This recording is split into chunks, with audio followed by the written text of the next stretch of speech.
And welcome back to Contemporary Black Voices, where we're talking today about AI and the Black community. But before we start our discussion, I do want to respond to a comment last week when we had Brother Muhammad on as a guest. And the question was, why were we mispronouncing his name? We were saying Halim, and someone wrote you should be calling him Hakeem.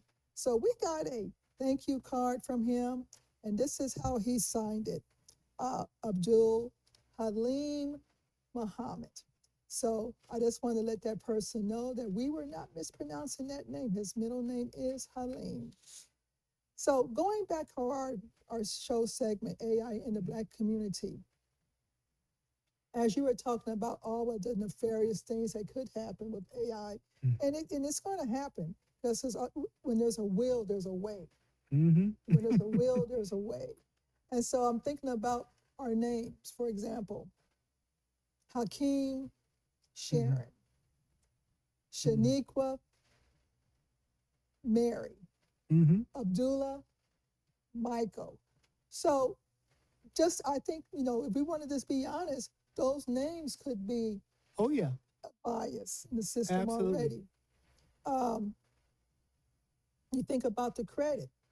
Uh, yeah, you might have had some bad times 4 years ago, but since then you've made tremendous improvements. I mean, you're a stellar credit watcher, but because of what happened 4 years ago, that can be a bias that can be held against you as well.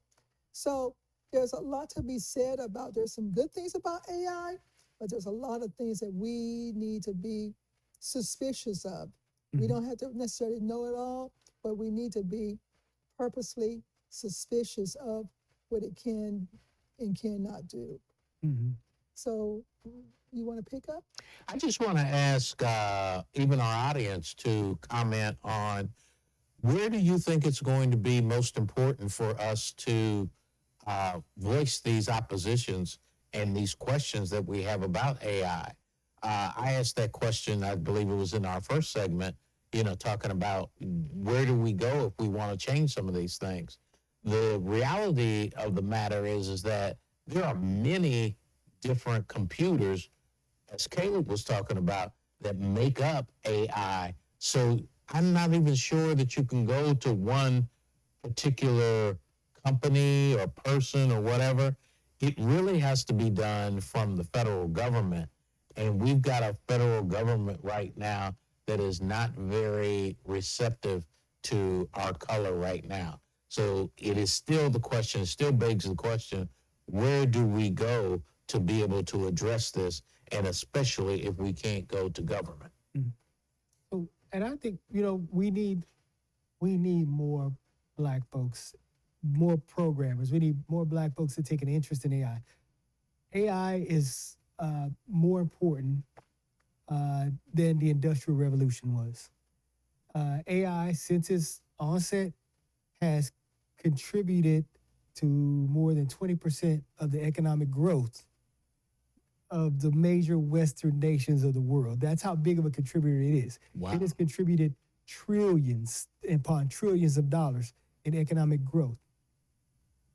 We're missing that. The black folks are missing it, period. Not just here, but globally, we're missing the boat. If you look at the people who are benefiting from it, it's not the jobs that we have. You know what I mean? So a lot of your everyday average black folks, we do service jobs.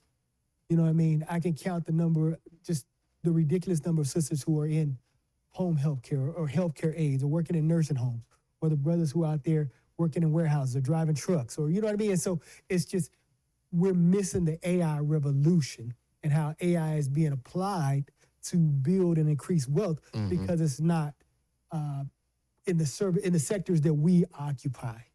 And so the rich are getting richer and we're being left behind. And so even to apply this on a more global perspective, you know what I mean? Because I got to bring my global in here. So if you look at even Africa, 85% or almost 90% of the African economy is based on agriculture. You know what I mean? So how do you apply AI to agriculture? You know what I'm saying? It's you can't. So again, it's the rich getting richer, the rich Western economies that are benefiting from it, whereas the African countries that are most have these agro economies are not being able to take advantage of it and not being able to grow their economies. And so it's globally. We have a problem globally. You know what I mean? And so globally, we need to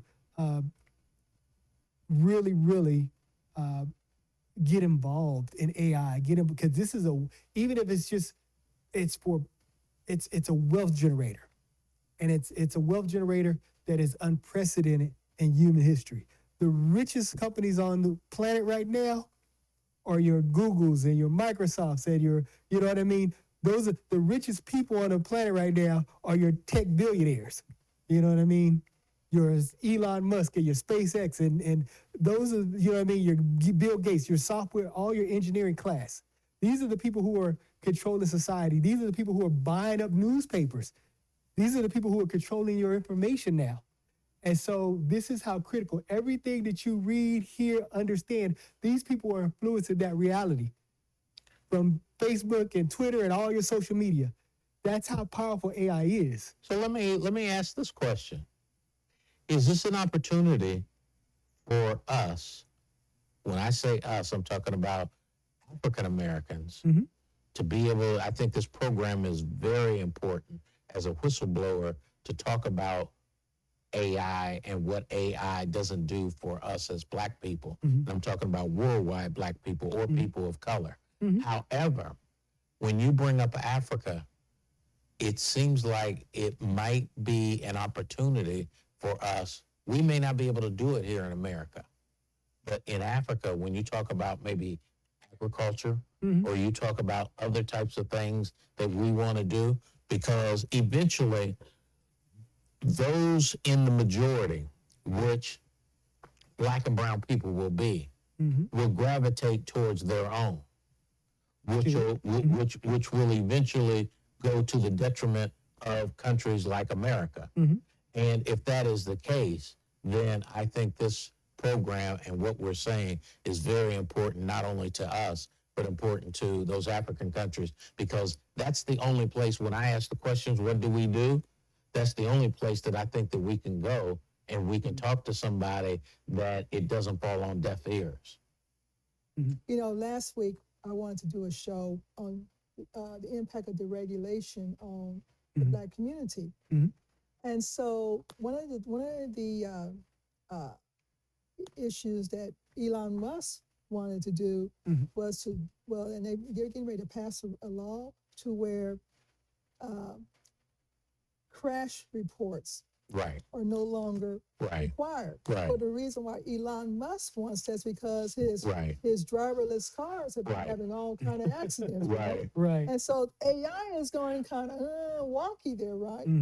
And so, and where I don't think maybe a driverless car will be drawn, be driven down the Black community, but if one is, there's a greater rate of one of us getting hit if that happens. So there are some pros and cons. There are some, I think we need to also watch the deregulation argument, because why did they want to deregulate all these industries? And I believe that because of the AI, there's something going on in the system to where they don't need all these regulations preventing them from doing whatever they want to do, especially with AI going, I'm just going to say, going buck wild. Yeah. Oh yeah. You have a system where the billionaires don't want to be held accountable, and now they're really in control of an administration that definitely doesn't want to be held accountable. You know what I mean, for anything that they do, and anybody that has been appointed in this administration doesn't want to be held accountable for all the stuff that they've done. But yeah, so that's why they're talking about getting rid of FDIC. So this is just think about it. They get rid of FDIC. Someone introduces an algorithm into XYZ bank. Your whole account can be wiped out because of AI. Right. And so that's about them taking folks' money and the bank's not having to pay it back. Mhm. You know what I mean? And the government is not having to pay it back. So it's about them, again, deregulating and creating a society where the rich, the robber barons, can do whatever they want to, and there's no repercussions. And so that's why you have regulation is expensive. And so they want to be able to pollute without having to go clean it up. ExxonMobil can have another Exxon Valdez in the Gulf and spew as much oil as they can, or BP can do another Deepwater Horizon. They can spew and not have to be on the hook for cleaning it up. So it's the rich getting richer and being unaccountable for their action, and that's why you're bringing in deregulation. And deregulation, again, it's because when you think about part of regulation, you also have to think of it in terms of equity. So when you deregulate, you're also taking a lot of equity out of the system. Mhm. You know what I mean? So it also affects us in that manner as well. Their playbook is we know what their playbook is. We know that we know the rich want to get richer. They want to do whatever they want to do. They want to don't want to be held to account for what they do. And then their other agenda also is, you know what, we've attacked DEI on the surface, but let's rip it from within the laws, the regulatory laws, you know what I mean? And so that's part of their playbook. All righty then. With that being said, we got a lot to consider.